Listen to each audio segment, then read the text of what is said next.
Hello दोस्तों, good evening. और आज मैं आप लोगों के साथ बहुत दिनों के बाद रूबरू हो रहा हूँ। दरअसल जो है कि पिछले महीने मैं एक भी वीडियो नहीं बना पाया, ना ही मैं लाइव या ऑनलाइन आ पाया।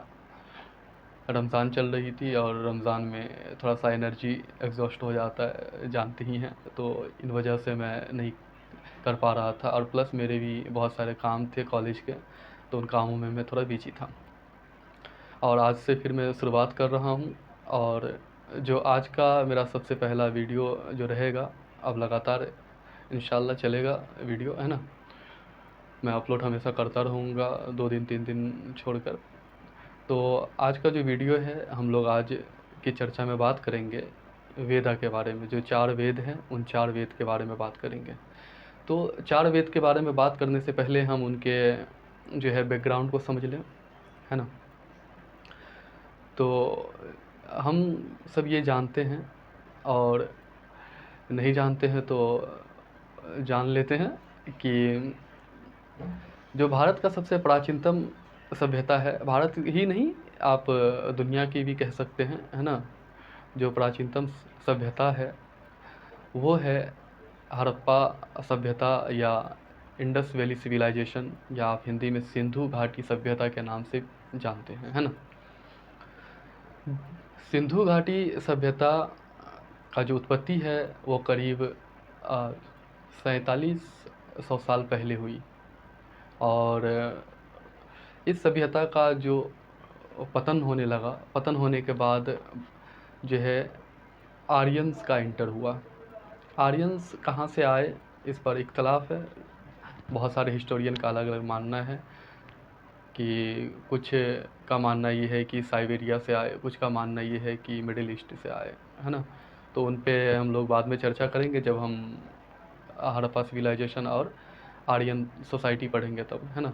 आज हम लोग बात कर रहे हैं वेदा के बारे में। तो बस इतना जान लेते हैं कि ये सिंधु घाटी सभ्यता का जब पतन होने लगा, जब डिक्लाइन होने लगा, तो आर्यंस का राइज होने लगा हिंदुस्तान में। और आर्यंस आए सिंधु घाटी नदी और सरस्वती नदी के किनारे बस गए। तो जब ये लोग आए, तो आने के बाद ये अपने देवी देवताओं का जो है भजन करते थे, है ना, उनका गुणगान करते थे। वो गुणगान धीरे धीरे जो है एक वेद का रूप लेता है। और वो कैसे लेता है कि वैदिक जब समाज स्थापित हो जाता है, तो वैदिक धर्म 6ठी शताब्दी और 2री शताब्दी के दरमियान जो बीच में जो है हिंदुइज़्म का एक रूप लेता है ना। हिंदुइज़्म के तरफ इवॉल्व हो जाता है। और जब इसका इवॉल्वमेंट होता है, जब वो हिंदुइज़्म का रूप ले लेता है, तो जो वेद है, जो ये भजन है, उनका और भी इम्पोर्टेंस बढ़ जाता है। ठीक है।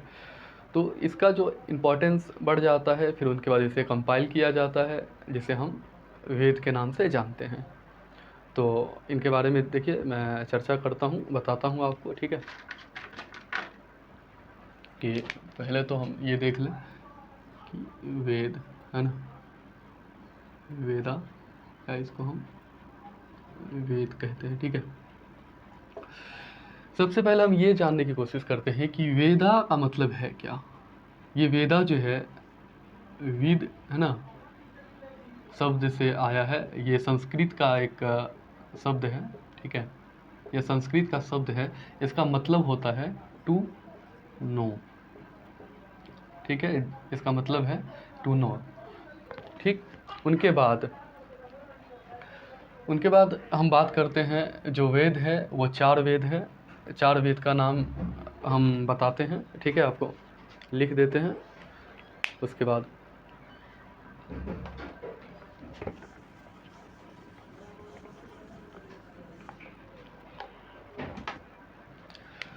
तो बताते हैं कि ये 4 वेद हैं, 4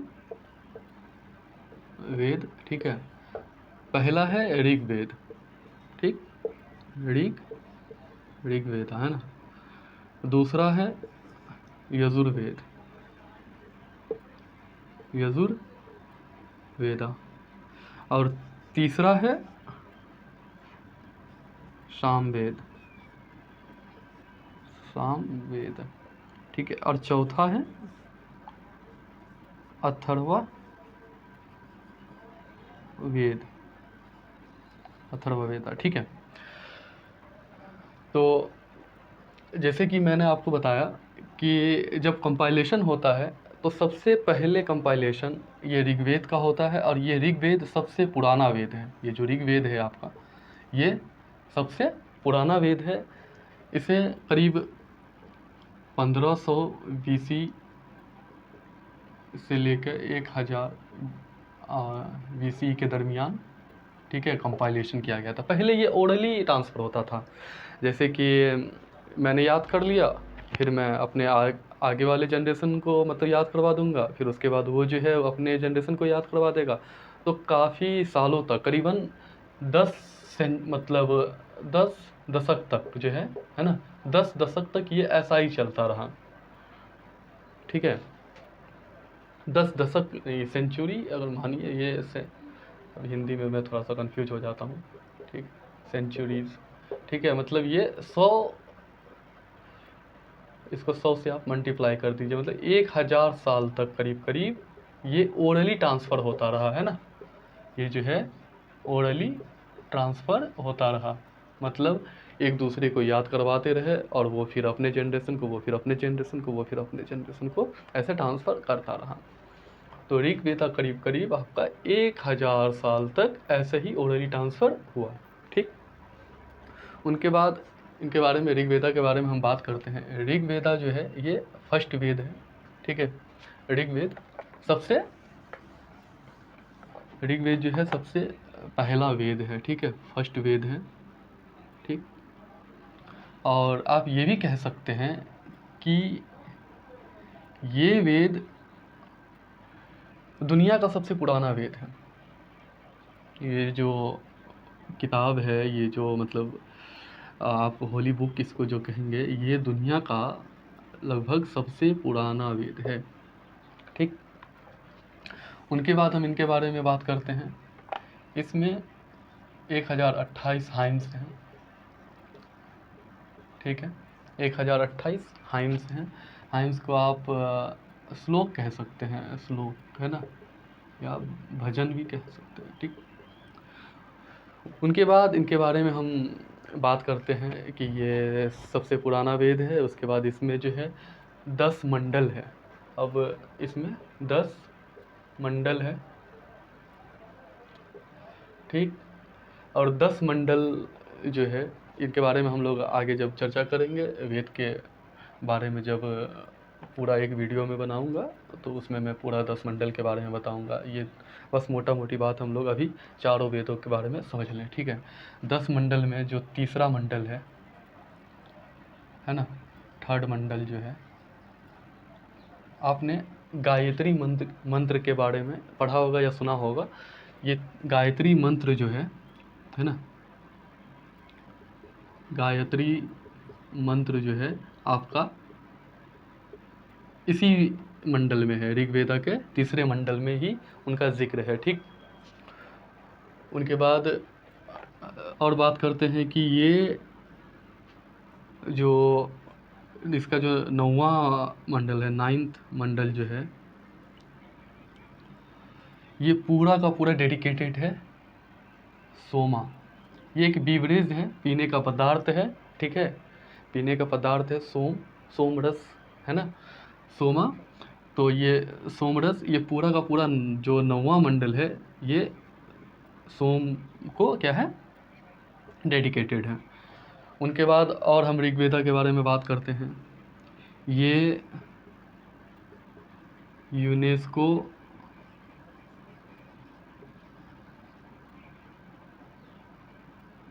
मेमोरी ऑफ द रजिस्टर में जो है इसे सिलेक्ट किया गया है 2007, है ना। इसे जो है यूनेस्को मेमोरी ऑफ रजिस्टर में इसे शामिल किया गया है। तो हमने जो ऋग्वेदा के बारे में ये बता दिया कि 1028 हाइम्स हैं, 10 मंडल है, जिसमें तीसरा मंडल का जो है गायत्री मंत्र तीसरा मंडल में है, और 9वां मंडल जो है वो पूरा सोम है ना, एक बीवरेज है, उस पर क्या है, उसे डेडिकेटेड है। उसके बाद UNESCO memory of the registered में ये शामिल है।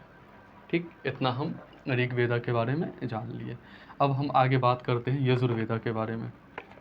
इसे मिटा दे रहे हैं। ठीक, अब हम बात करते हैं यजुर्वेदा के बारे में। तो जो हम बात करेंगे यजुर्वेदा के बारे में, ये रीति रिवाजों का एक किताब है। ठीक है, इसमें जो है रिचुअल्स के बारे में बताया गया है, रिचुअल और कस्टम्स के बारे में बताया गया है। सेक्रीफाइस, जो बलि है, सेक्रीफाइस के बारे में बताया गया है। ठीक है, और इसमें जो है 40 चैप्टर हैं, इसमें 40 चैप्टर हैं, और इसको 2 भागों में बांटा गया है। जो यजुर्वेद है इसका 2 भाग है। एक है कृष्णा या ब्लैक, है ना, कृष्णा या ब्लैक यजुर्वेदा है ना, और एक है शुक्ला या वाइट यजुर्वेदा। ठीक है, इतना हम इनके बारे में जान लें। फिर हम बात करते हैं सामवेद के बारे में। ठीक है, जब हम सामवेद के बारे में बात करते हैं तो ये किताब ऋग्वेदा का संगीत फॉर्म है ना। जैसे आपने सुना होगा, भजन जब सुनते होंगे, जैसे महाभारत का एक किताब है, लेकिन उसे क्या है कि उसे गाया भी गया है ना, उसे गाकर भी कई कलाकार जो गायक है उसे मतलब जो है सुनाते हैं आपको। इसी तरह से जैसे मुस्लिम में नात शरीफ है, तो वो है तो हदीस, लेकिन उसे क्या है कि उसे गाकर भी बताया जाता है। तो उसी तरह से ये है कि सामवेद जो है, सामवेद ऋग्वेदा का एक फॉर्म है, लेकिन ये क्या है, सिंगिंग फॉर्म में है, आप इसे गा सकते हैं। ठीक है, तो इसे हम ये कह सकते हैं संगीत संबंधी वेद। ठीक है, इसे हम संगीत संबंधी वेद भी कह सकते हैं, बिल्कुल कह सकते हैं। ठीक है, इसमें जो है कि 1049 मतलब 1049 हाइम्स हैं, जिसमें 75 हाइम्स ऋग्वेदा से ओरिजिनली लिया गया है। हाइम्स ऋग्वेदा से ओरिजिनली लिया गया है। ठीक है, इनके बाद इसे हम बुक ऑफ चैंट भी कहते हैं। एक चीज़ और लिख लीजिए, इसको हम बुक ऑफ चैंट भी कहते हैं। ये अक्सर पूछ लेता कई एग्ज़ामों में। ठीक है, ये तो जानते हैं, इसका मतलब होता है चैंट, संगीत कह सकते हैं इसको, गीत कह सकते हैं, है ना, गीत का किताब। ठीक, पूछ लेता। उनके बाद हमने सामवेदा के बारे में बात कर लिया है। अब बात करते हैं अथर्ववेदा के बारे में, अथर्ववेदा के बारे में। ठीक है, इसको चलिए, इसको हम बुक ऑफ मेडिसिन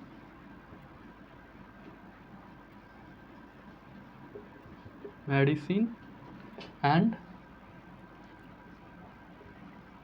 तंत्रासिज्म भी कहते हैं। ठीक है, मतलब तंत्र विद्या जो है, यही अथर्ववेद में दिया गया है। जादू की बातें, जो जादू है, जो है ना, जो तंत्र मंत्र है, वो जो है आपका अथर्ववेदा में दिया गया है। ठीक है, उनके बाद जो है कि हम इनके बारे में बात करते हैं। इसमें करीब करीब आपका 730 हाइम्स है और 6000 जो है इसमें मंत्र है, 6000 मंत्र है। और इसमें हम बात कर लेते हैं, यहाँ लिख लेते हैं ना, 730 हाइम्स है, जिसको हम भजन या श्लोक कहते हैं, और 6000 करीब करीब इसमें जो है मंत्र है। ठीक है, तो काफ़ी है इतना आज के लिए।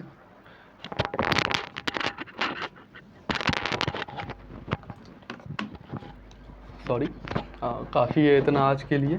ये हमने आपको बता दिया है कि ऋग्वेदा, यजुर्वेदा और सामवेद और अथर्ववेदा का क्या इम्पोर्टेंस है ना, और कब इसकी उत्पत्ति हुई है, कैसे हुई है, इनके बारे में मैंने आज आपको पूरी जानकारी दे दी है। और इनसे आगे जब हमें जैसे मंडला और उपनिषद इन सब के बारे में जब जानना होगा तो आगे हम एक वीडियो और बनाएंगे। ठीक है, फ़िलहाल तो जो है ये हमारे लिए काफ़ी है। ठीक है, ठीक है, थैंक यू।